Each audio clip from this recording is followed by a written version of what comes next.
Good morning, everyone. Good morning, Rabbi. Good morning. We're learning Mishna Nedarim, Parakeh, Chapter 5, Mishnah Beis, Mishnah 2.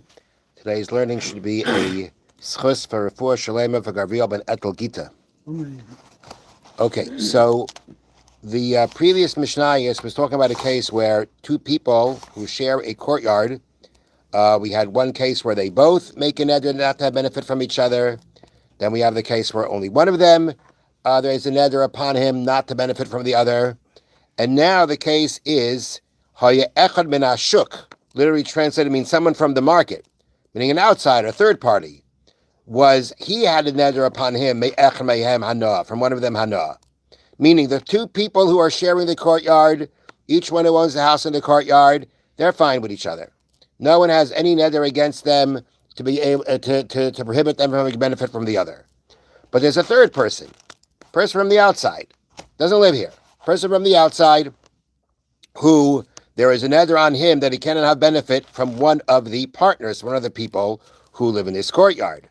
Says the Mishnah, Lo yikanas lachatzer. This person may not enter the courtyard. Because at the end of the day, as we said, as we'll see, this is going to depend similar on the previous argument mentioned in the previous Mishnah, that according to the Tanna Kama, according to the first opinion, each one of the people who has a house that opens to the courtyard, has a share in the entire courtyard. So therefore, if this outside person, this third person, cannot have benefit from one of them, he can enter the courtyard, because entering a courtyard from someone that you may not have benefit from is considered having benefit from them, and therefore not allowed to do it. So in this case, this person who cannot have benefit from one of the people, one of the partners, he may not enter the courtyard, because he's entering the courtyard that the person he cannot have benefit from has a share in the entire courtyard. Rabbi Eliezer ben Yaakov says, this third person can say to him, meaning to the person he may not have benefit from, I am entering your friend's domain or property. I am not entering into yours. Now we know that in the previous Mishnah, Rabbi Eliezer ben Yaakov said this regarding the two partners themselves. That when one of the partners uses the chutzner, let's say to have a pathway to get to his house, at that point of time, it's considered his area. And therefore, he's not entering his friend's area. Now Rabbi Eliezer ben Yaakov is saying that we can even say that for someone who's not a partner here in the courtyard. But this outside party can also say to him, I am not going into your part. I rather he can say to him, I'm entering into what belongs to your friend. He is somehow or another using the power of the person, of the partner who he's not forbidden to have benefit from, to say that I'm entering into his, I'm not entering into yours. Now, let me read to you here from the bottom. Eliezer ben Yaakov ruled in the previous Mishnah that whenever a homeowner walks in his shared courtyard, the party occupies is regarded as entirely his for the time he is there. Right? That was yesterday's Mishnah. In our Mishnah, Eliezer ben Yaakov extends this idea to someone who does not own a house in the courtyard, provided that one of the other homeowners needs him there or he needs one of them. His walking in the courtyard can be viewed as an extension of that homeowner's right to use the courtyard. And he may therefore walk wherever that homeowner may walk. However, if he wants to enter the courtyard for some other purposes, Eliezer ben Yaakov forbids him to do so. Now what that means is like this. This third person, if he just wants to walk into the courtyard, he feels like walking in. Nothing to do with the person that he may have benefit from. Nothing to do with him. He just wants to walk in. He can't walk in, because Eliezer ben Yaakov says at that point it's considered walking into the courtyard, that the person you may not benefit from has a share in. The only time where Rabbi Eliezer ben Yaakov said that anybody with a neder from one of the partners may come in, is because there's the right, because you can say that now when I come in, this area is mine, not yours. And now this person, this third party, has to be able to say, I'm entering the property of the partner who I may have benefit from, and not from you I may not have benefit from. But how does he have that power? How does he become? He's not a partner here in the courtyard. He's a guest.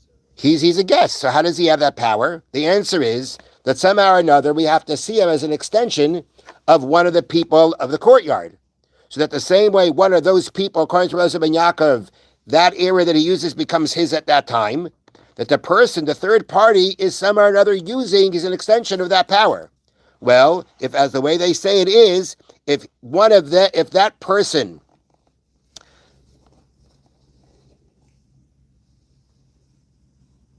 okay, if that person who he may have benefit from, one of those homeowners, one of those partners in the courtyard, needs him there, he needs him there, right? He needs him to come fix something in his house.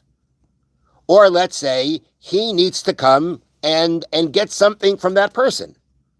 Once he has, so to speak, a connection to one of the partners in the courtyard, and he wants to use it in connection with one of the partners, he now can use the power of that partner to be able to enter and say, I'm not going into the part that belongs to the person I may not benefit from. I'm going into the part of the person who I may have benefit from. Because the same way when he uses it, it becomes his specifically at that time he's using it. I am the same way. Because I need him or he needs me, I cannot use that. I can use that same power to be able to say I am entering his part of the courtyard and not yours.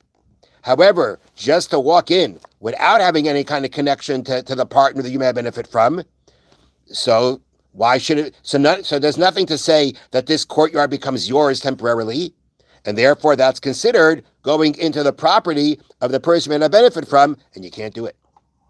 So therefore, the Rebbe Elazar ben Yaakov extended this idea that the partner who uses the courtyard at that time, that area belongs specifically to him. It extends to even a third party who is using the courtyard because of that partner who may use it himself.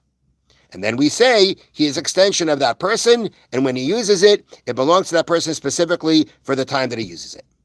Now, I just want to go back to something that was mentioned yesterday, and that Barry brought up a very good point about. So yesterday we had in yesterday's Mishnah that in a situation where one of the partners cannot have benefit from the other, so the Mishnah said that we actually that in a situation where the person who may not have the benefit, meaning the partner who may not have benefit, he's the one who made the neder, he's the one who made the vow to say that he cannot benefit from the other one. So the Mishnah says in that case, since we're concerned that now the other partner, he can do whatever he wants, because he has no neder on him to have benefit from the other one. He can do whatever he wants. So the Mishnah said that because we're concerned that if you see him doing what he wants, you may do what you want, and you can't do that because of the neder. Therefore, we force you to sell your part of the field. Remember that? The person who made the vow, we force him to sell the field so he doesn't come to use it. So the question was, well, if we force him to sell the field, how's he going to get to his house? If not the field, if he's forced to sell the courtyard, his part of the courtyard, how's he going to get to his house? Well, we were assuming that who's he going to sell the other part of the courtyard to? The other partner. But if he sells it to the other partner, he's going to be in trouble, because how is he going to get into his house then? So it probably means, as Barry pointed out, that when you sell it, you're selling it to a third party. You're not selling it to the other partner. You're going to sell it to somebody else. And it belongs to somebody else. And it belongs to somebody else that you're allowed to benefit from. And he gives you permission to use it. Go ahead and use it. The point is, though, that he has to sell his portion of the courtyard. Because if he doesn't, we're concerned that he's going to think that the same way the other person uses it, and he can because he has no neder, you can use it too, and you can't because you're not allowed to benefit from the other person. So you got to sell it, says the Mishnah, when you're the one who made that neder and created this situation. Who are you going to sell it to? Sell it to a third party. Because that third party you can benefit from. It belongs to him, right? Even the other guy is going to, I'm not going that far. But the point is that this other person is a partner in the courtyard, and he'll allow you to go ahead and to enter his part of the courtyard for you to go ahead and get to your house. Now again, for that to now again, the only thing is, what I'm thinking right now is, so that according to the Tanna Kama, that still may not work, because at the end of the day, The Tanakama says that whoever has an ownership in the courtyard has a share in the whole courtyard. So just because I sold it to a third person, it's not necessarily going to help you according to the Tanakama. According to Ben Yaakov, it could possibly help you. There it could possibly there it could, but there I think it should be able to help according to him, because he owns that part. The other person owns a part of the courtyard, and based on what we have in today's Mishnah, he can let you use it, and when you use it, it's yours, just as it's his. But according to the Tanakama, that may not work. So, not so sure. But I just wanted to bring up something that Barry brought up yesterday in the previous Mishnah. Have a wonderful day and a wonderful Shabbos. There's a third party.